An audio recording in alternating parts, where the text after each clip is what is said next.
Самой теплой раницы жадают вам Кася, Лесик и Варвара. И вы глядите добра ранок.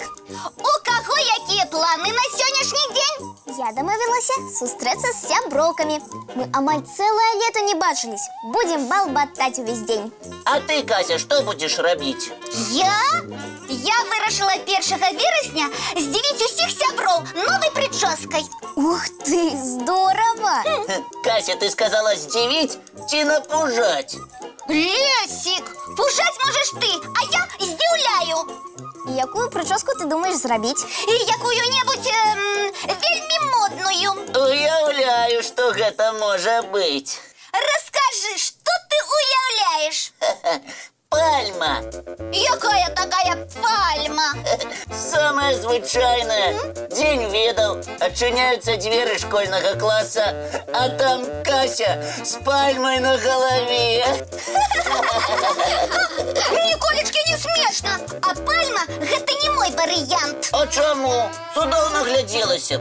Вось сабе пальму і рабі, а я придумаю сабе больш арыгінальную прическу. Не пальму, а бамбук? А може і бамбук? Яшчэ зайздросціць будете. Ты, Кася, не крыўдуй. Мы твои лепшие сябры. Мы тебе дапамагаем. Вось і дапамагайце, а не жартуйте. Кася, а ты глядзела, якія прически зараз у модзе? Глядела, але я хочу не просто модную, а самую оригинальную, разумеете? Передайте мне компьютер, пошукаем что-нибудь оригинальное разом. Так? Зараз. Дайте мне хвилинку. Ой, покажите. Мне такие подобаются. Такие коски з множеством рознокольоровых заколочек? Такую прическу традиційно носять дзяўчынкі ў Афрыцы. Яшчэ яны любяць упрыгожвацца бранзалетамі ды пярсцёнкамі. А гэта не будзе адрываць мяне ад вучобы? Не ведаю. Але твои одноклассники могут вывучать математику по такой прическе. Правильно. Спочатку пералічваць твои коски, потым заколочки, а пасля бранзалеты. Глядишь, так и урок пройдзе. Нет, с такой прической я ў школу не пойду. Атрымаецца, што за мяне одноклассники могут дрэнныя адзнакі нахапаць. Чаму ты так лічыш? Ну, яны ж будуць на мяне глядзець, а не наставника слухать. Не хвалюйся, Кася. Знойдем тебе другую оригинальную прическу. Такая идея подойди. А что? Может быть. Только с такой причесочкой придется сидеть амаль что нерухомо. Ну, коли схилишь голову, можно и самому под парту звалиться. Не-не-не, нешта вы мяне зусім заблыталі. Трэба добра подумать. Пропоную яшчэ і мультфільм паглядзець.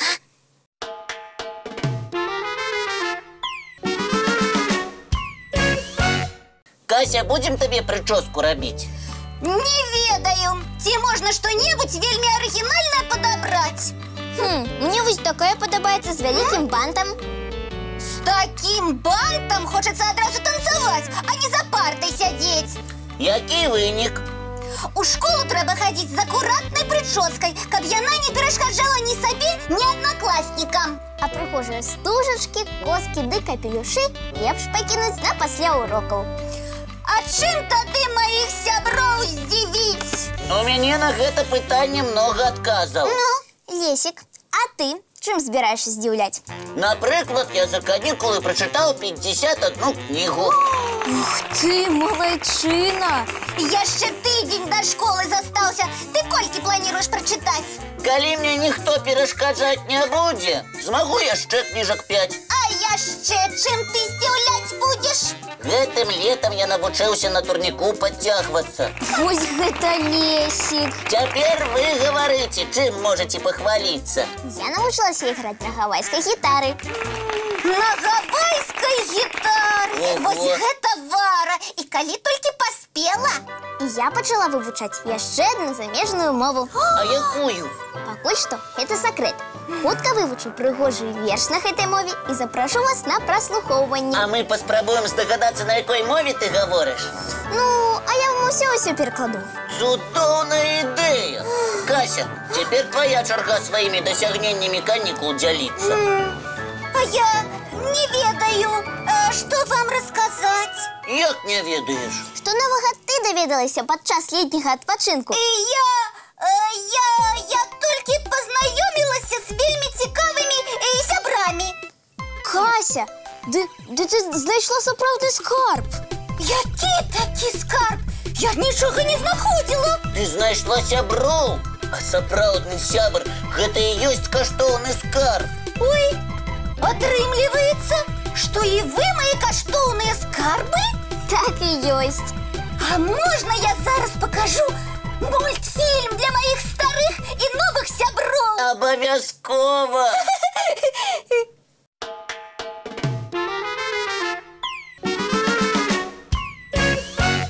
Многие з наших сяброў-гледачоў усе канікулы уважліва глядзелі нашу праграму і дасылалі лісты з адказамі на пытанні. Так, мы давали вам заданне пра самую вялікую рыбу ў Беларусі. Віялета Бадытчык з горада Узда Мінскай вобласці намалявала вельмі прыгожага сома і напісала, што ён і ёсць самая вялікая рыба Беларусі. А водзіцца сом у самых вялікіх рэках Беларусі: Дняпры, Прыпяці, Нёмані, Заходняй Двіне, Беразіне, Мухаўцы і Свіслачы. І Марыя Кірыловіч з вёскі Ляскавіча Іванаўскага района Брэсцкай вобласці не паленавалася і знайшла цікавую інфармацыю пра сома. Марыя так добра апісала гэтую рыбу, быццам не адзін раз хадзіла на рыбалку. Оказывается, сом досягае даўжыні 5 метров, а важыць 300 килограмм. О, Марыя зрабіла і прыгожы малюнак гэтай рыбы. О, нам вельмі прыемна, што дзяўчынка піша па-беларуску. І адразу пасля першага ліста прыйшоў ад Марыі і другі ліст, у якім дзяўчынка расказала, што адпачывала ў аздараўляльным лагеры Брыганціна. Расказала Марыя і пра сваю маленькую сястрычку, і пра тое, што разам з татам хадзіла ў лес. А яшчэ Марыя напісала, што вельмі любіць Касю і Лесіка і ўсіх добраранкаўцаў. А ў падарунак мы атрымалі ад яе яшчэ і малюнак з прыгожым слонікам. Яго мянушка Ружа. Ой, і дзякуй табе, Марыя. Ты нам таксама вельмі падабаешся. А зараз для ўсіх юных мастакоў наш падарунак – мультфільм.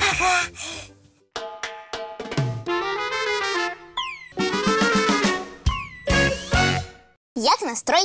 Бадзёры? Ён павінен быць самым сонечным. Ой, няхай такім ён застанецца на ўвесь дзень. А зараз давайте дамовімся пра нашу наступную сустрэчу. Яна адбудзецца заўтра зранку. У нашым добраранку! Не праспіце!